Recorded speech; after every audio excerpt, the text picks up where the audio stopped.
ओम ज्ञानतिमिरान्धस्य ज्ञानञ्जनशलाकया चक्षुरुन्मीलितं येन तस्मै श्रीगुरवे नमः। नमो विष्णुपादाय कृष्णपृष्ठाय भूतले श्रीमते भक्तिवेदान्त स्वामिन्निति नामिने। नमस्ते सारस्वते देवे गौरवाणी प्रचारिणे निर्विशेष शून्यवादी पाश्चात्य देशतारिणे। नमो महावदन्याय कृष्ण प्रेम प्रदायते कृष्णाय कृष्ण चैतन्य नामने गौरतुसे नमः। जय श्री कृष्ण चैतन्य प्रभु नित्यानंद श्री अद्वैत गदाधर शिवासादि गौर भक्त वृंद। हरे कृष्णा कृष्णा कृष्णा हरे हरे, हरे राम राम राम हरे हरे, हरे Krishna. So we welcome everyone for today's discussion on Srimad Bhagavad Gita. So we are discussing from chapter 2, verse number 22. So yesterday we discussed from verse number 22. Vasam sijirnani yatha vihaya navani grahanati naro aparani तथा शरीराणि विहाय जीर्णानि अन्यानि संयाति नवानि देहि. As a person puts on new garments, giving up old ones, the soul similarly accepts new material bodies, giving up the old and useless ones. So, Lord Krishna is giving a graphical analogy, very easy to understand analogy, in order to make us understand this very difficult or complex concept that uh, the soul transmigrates from one body to another body, and that we are not this body, we are a spirit soul. Because it's not very easy to understand this. Even big scientists, what to speak of these modern scientists, even previous days, great yogis also, they could not fully comprehend or understand about these characteristics of the soul. Until unless one takes knowledge from the Supreme Lord, it's not possible for anybody of this material world, whether he may be very exalted demigod or great rishi or scientist, what to speak of these modern scientists. Uh, Nobody can understand exactly the characteristics of the spirit soul, because it's very inconceivable substance. Spiritual element is very inconceivable, beyond beyond the jurisdiction of uh, material senses, mind, intelligence also. Nobody can understand. But Krishna is very mercifully, he is explaining, because Krishna, being the Supreme Personality of Godhead, he knows all the characteristics of the spirit soul completely in perfect form. So he explains, he has already explained, just like in the previous verse, he explained this previous to previous verse. Nityo, न जायते मृत्यो वा कदाचित् न जो नित्य शाश्वता यम पुराणो. The soul is aja, unborn, nitya, it is eternal, it's puranam, oldest. And the next verse, verse number 23, Lord Krishna explains, na enam chindanti sastrani na enam dahti pavaka na cha enam kledyantu apo na soshyati maruta. Na enam means the soul. The soul cannot be cut into pieces by weapons. The pavaka means fire cannot burn it, and the apa, water cannot moist it, and the maruta means air cannot dry it. This is the characteristics of the soul. And not only this, Krishna also goes one step ahead, and he says, not only that the material weapons can cut the soul, but the soul constitutionally has this characteristic that it cannot be cut into pieces. These two things are different. One thing is that Nayanam Chintanti Sasrani, in verse number 23, Krishna told that the soul cannot be cut into pieces, Sastrani, by any kind of material weapons. And in the verse number 24, Krishna says, Achedvayam, Madajvayam, Makledvashoshayevacha, Nitya Sarvagata Sthanu, Ashloyam Sanatana. Chedvaya means it is unbreakable. The soul, the very characteristics or symptom of the soul is that it is unbreakable. Not only that, the weapons cannot break or cannot cut into pieces, but the soul itself has this characteristic that it cannot be broken. It cannot be cut into pieces. That is the characteristics of the soul. That means not only material condition, material elements or material weapons, instruments can cut the soul into pieces, but even in a spiritual way also, the soul cannot be cut into pieces.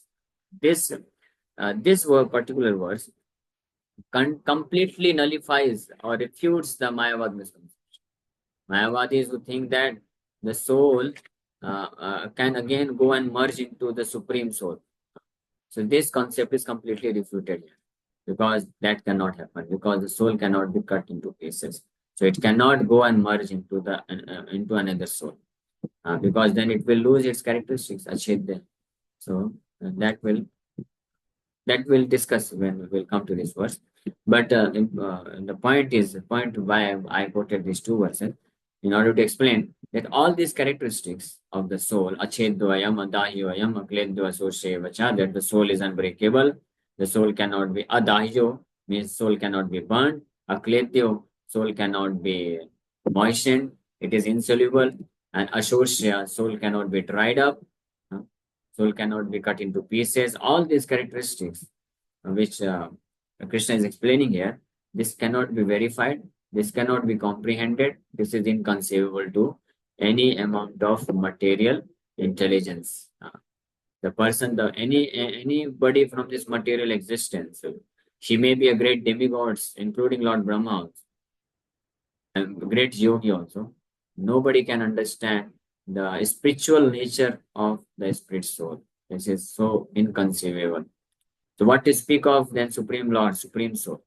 If material intelligence, material strength cannot help us to comprehend the spiritual nature of the spirit soul, which is very minute. So what to speak of understanding the nature of the Supreme Personality of God, until unless the Supreme Lord Himself tells about Himself. That's why only a person who puts 100% faith in the words of the Supreme Lord, which he is speaking in the Bhagavad Gita, only that person can understand the reality or understand the nature of the Supreme Lord, the nature of the Spirit Soul. Otherwise, not possible. So Krishna being very merciful, he not only he is telling us the characteristics or symptoms of the soul, but he is also trying to give such nice analogies in order to make us understand, make us comprehend something about it. Because until unless we get some kind of graphical understanding about the characteristics of the soul or transmigration of the soul, it won't be easy for us to accept these things very seriously. As a Krishna understanding these things, he is very nicely explaining with the analogy, just like he's telling, Vasam Sijirnani Yatha Vihaya, just like a person who is wearing this cloth, after some time the cloth becomes, his dress becomes old and worn out. So he changes and he puts on new garments. Similarly, the soul also, the body is like a garment for the spirit soul. For similarly, the soul also, as soon as this body becomes useless, becomes old, and finally it is no more valid enough or no more appropriate for the soul to reside within this body, then the soul leaves the body. It's very practical, logical, practical, and reasonable. In very reasonable way, Krishna is giving this understanding to us. Tatha sarirani, tatha sarirani. Sarirani vihaya. Vihaya means giving up. Jirnani. Jirnani means old and useless. Similarly, tatha means in the same way. Just like a person gives up his old and worn out garments in order and wears new navani grahanati. Vasamsi jirnani. Jirnani vasamsi means old and worn out garments. Yatha vihaya. Vihaya means giving up. Just as a person gives up, vihaya, gives up, jirnani vasamsi, means old and worn out garments are given up by a person, and he navani grahanati. Navani means new garments. He accepts new garments. Navani grahanati nara aparani. Similarly, tatha means similarly. Sarirani vihaya jirnani. Tatha jirnani sarirani vihaya. Jirnani means old and useless bodies. When one becomes old, he is almost useless because with his body he cannot do any work properly. So old bodies are given up. The soul gives up the old bodies, and anyani samyati navani dehi. Anyani samyati. Samyati means verily he accepts navani, new sets of dehi, the embodied, the soul accepts new bodies. Very logical. Krishna is telling this. So we discussed this and we also read the purport. So now we are going ahead. Today's verse number 23. So Krishna is further explaining the characteristics of the spirit soul. So although in the previous 2-3 verses, Krishna spoke about material bodies and how the soul transmigrates from one body to another body from time to time when the material body is no longer suitable for the spirit soul to reside within. So, but it's still all these changes, all this transmigration of the soul from one body to another body, and all these changes cannot affect the characteristics, cannot affect the existence of the soul. The soul is completely unaffected by all these changes.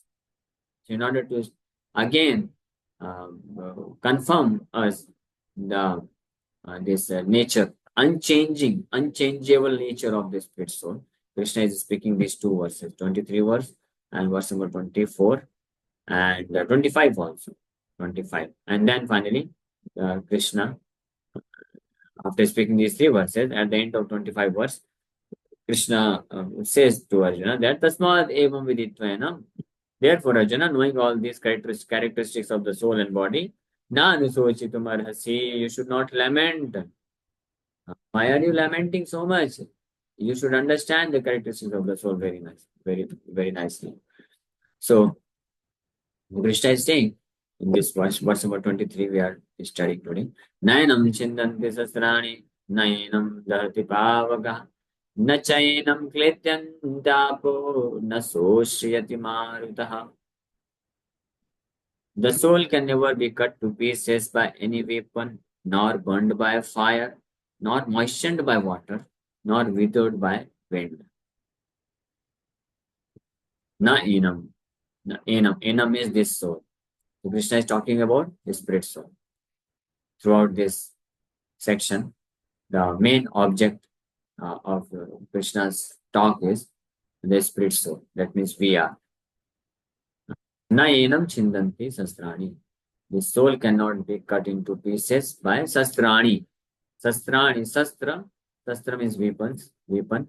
Sastrani means weapons. Any kind of, not only these fire weapons, but even weapons made of water, earth, and these metals, stones, and so many different kinds of weapons can cut the soul.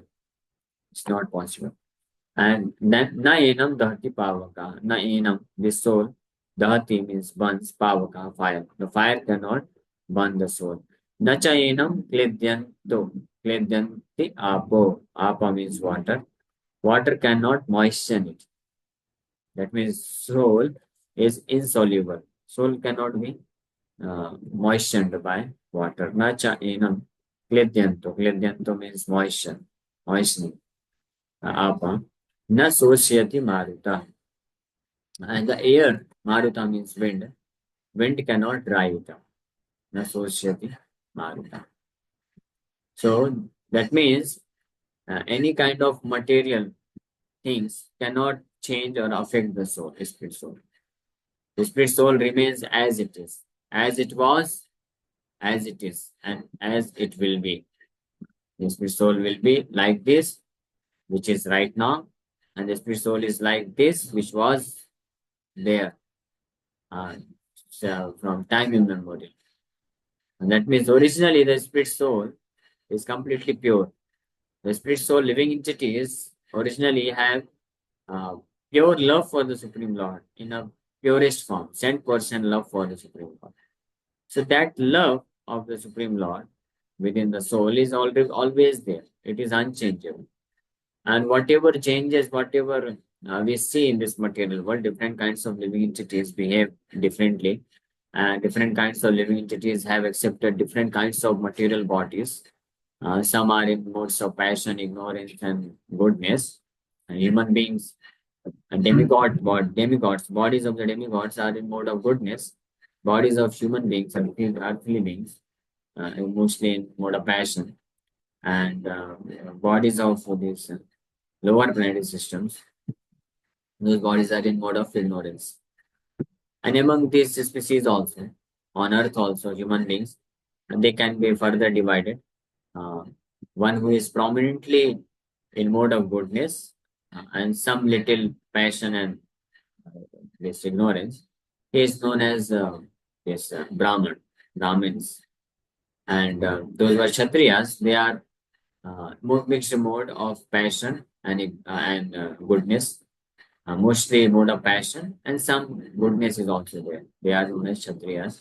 And Vaishyas, mixed mode of ignorance and passion. And Shudras, mostly prominently they are in mode of ignorance. So these divisions are there. But one who is a devotee, Vaishnava, he is neither in goodness, passion, or ignorance. He is in transcendental mode of goodness, Vaishnava. That's why Vaishnava, a devotee of Krishna, is superior to Brahman. But the Vaishnava means pure Vaishnava. We are talking about pure Vaishnava. Whenever in the scriptures it is said Vaishnava, that refers to pure Vaishnava, Shuddha Bhakta. Bhakta means Shuddha Bhakta. Vaishnava means pure Vaishnava. The pure Vaishnava, pure devotee, or Bhakta, Shuddha Bhakta, he is in mode of transcendental goodness, divine mode. He is above all the three modes of material nature. But those who are Brahmanas, they are in mode of goodness.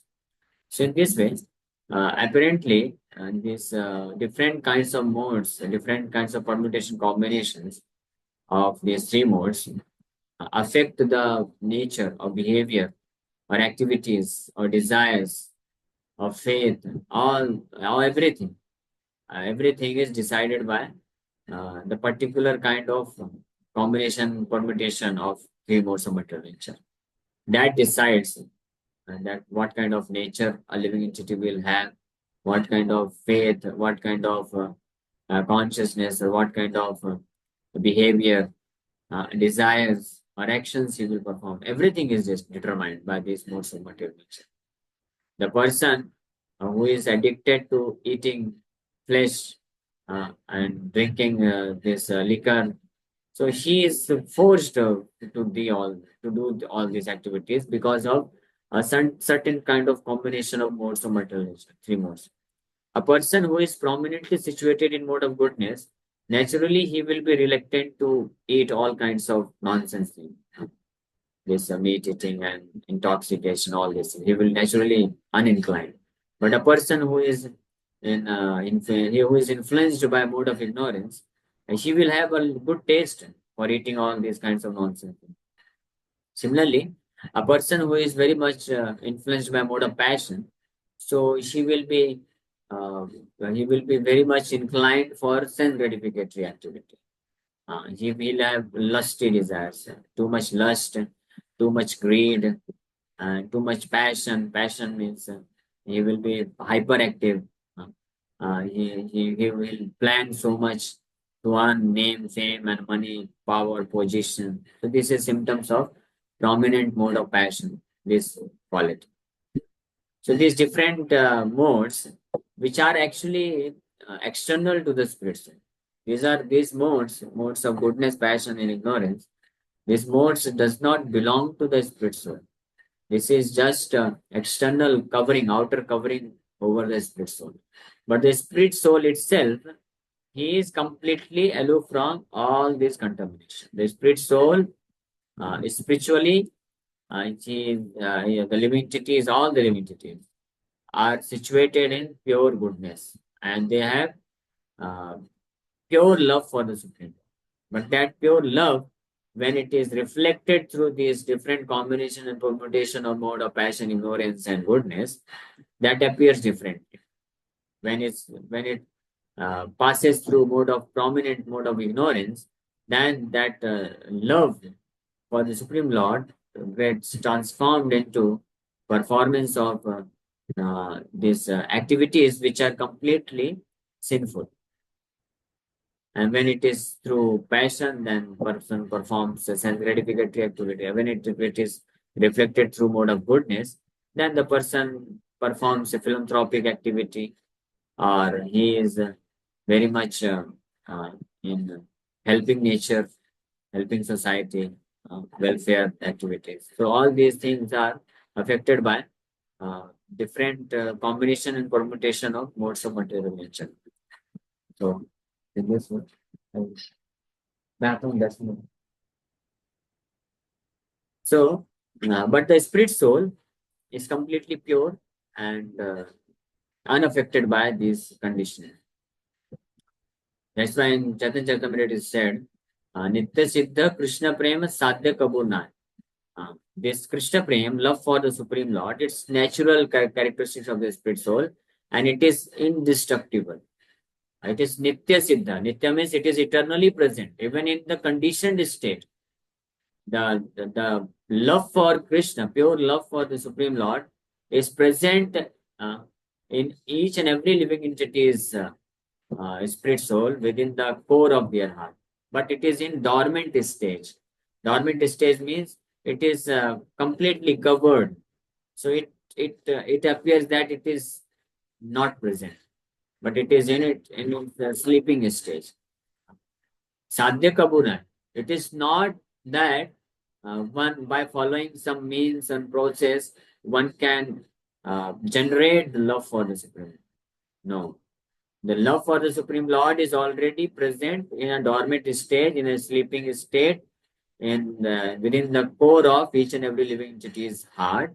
But through some proper means, process, it can be reawakened. That what is that means? Shravanadi Suddha Chitte Karaha Uday. Uday means it is risen up. It rises just like a sunrise. So in the early morning, when sun rises on the horizon, eastern horizon, it's not that the eastern horizon or the eastern ocean is giving birth to the sun, but it appears that the sun is taking birth from the eastern part of the ocean. And when there is sunset, the sun is going and it is getting destroyed. No, the sun never rises, sun never takes birth, neither sun never dies also. But it appears to us, those who are in this material world. Similarly, the love for the Supreme Lord is also Nitya Siddha. It is eternally present. But through proper process, it can be reawakened by Shravanadi Suddha Chitta. When Shravanadi, following the process of Shravanam Kirtanam, when the Chitta becomes cleansed of all kinds of these three modes of contamination of these three modes of material nature, mode of passion, goodness, and ignorance, then automatically the love for the Supreme Lord, naturally, it gets awakened. This is just like Prabhupada gives example, a small child. So it's not that when parents they teach the child how to walk, then the child actually learns to walk. No, the walking tendency is already present within the child, but when the legs and hands become sufficiently is powerful that it can hold the body of the child, then automatically that propensity is awakened and the child can walk. Yes, this is the and another example, the attraction between a girl and a boy. It is not taught, but when the child, when the girl or boy, they are kids, 5 years, 6, 7, 8 years, 9 years. So that tendency, that natural attraction, is in dormant stage. But as soon as they grow to a certain age, puberty period is arrived, then naturally they develop the attraction. Nobody teaches them. Naturally, it comes. A girl becomes attracted to a boy becomes attracted to a girl. So that propensity is already there. That's why natural attraction is there. The child, the propensity to walk is already within him. But when his legs and hands becomes strong enough, then naturally he's able to walk. Similarly, this is the example of material body. So if material body can have this natural tendency, which over the period of time can get manifest automatically. So what to speak of the spirit soul? Because the spirit soul is eternal. Material body is not eternal at all. So if the biological system can have this thing, natural attraction or natural tendency to walk, this is biological system. This is not actually, this does not belong to the spirit soul, by the way. This attraction for anything of this material world, that belongs to this material, this mind or material biological system of this body. But this, of course, this is reflected through the spirit soul's pure love for the Supreme Lord. So the spirit soul's pure love, pure attraction for the Supreme Lord is natural tendency. And through the process of Shravanam Kirtanam, it is reawakened. It is awakened. So that's why the spirit soul in this particular verse, Lord Krishna is telling, Nainam Chintanti Sastrani. Nainam dahati pavaka, na chayanam kledyanto apuna sosyati maruta. That the soul and all its characteristics or properties cannot be changed or cannot be destroyed by any kind of material weapons, material elements, or material condition. So with this, we'll stop. Tomorrow we'll read the purport and discuss more about it. Thank you very much. Hare Krishna, Hare Krishna, Krishna Krishna, Hare Hare Ram, Ram Ram, Ram. Hare Krishna. Yes. Do you have any question to ask? In the introduction to Bhagavad Gita, Srila Prabhupada mentioned that one can be a devotee of Krishna in active and passive state. What does it mean? Active state means one can uh, be a one can be situated in five rasas. Direct rasa, yes, Santa, and these five rasas are there. Madhurya Ras, Vatsalya, Sakhya, Dasya, and Santa Ras. So out of these five rasas, the four rasas, Dasya Rasa, Sakhya Ras, Vatsalya Ras, and Madhurya Ras, they are known as active. Active means they perform some kind of services to Krishna. But those devotees who are in Santaras, they are passive. Passive means they do not perform any practical service to Krishna, but they just like to uh, uh, hear the glories of the Supreme Lord, and they just like to appreciate the beauty of the Lord, appreciate the pastimes of the Lord, but they do not participate in those pastimes. That is Santaras, passive state. So in Vaikuntha or Vrindavan, there are trees, plants, waters, and different objects which are in passive state, Santaras. And there are friends of Krishna and servants and parents and those gopis. So they are in four different rasas: Madhuras, Vatsaras, Sakhya, and Dasaras. So they perform various services to Krishna. They participate in the pastimes of the Supreme Lord. That is active. Okay, clear? Any other question? Okay.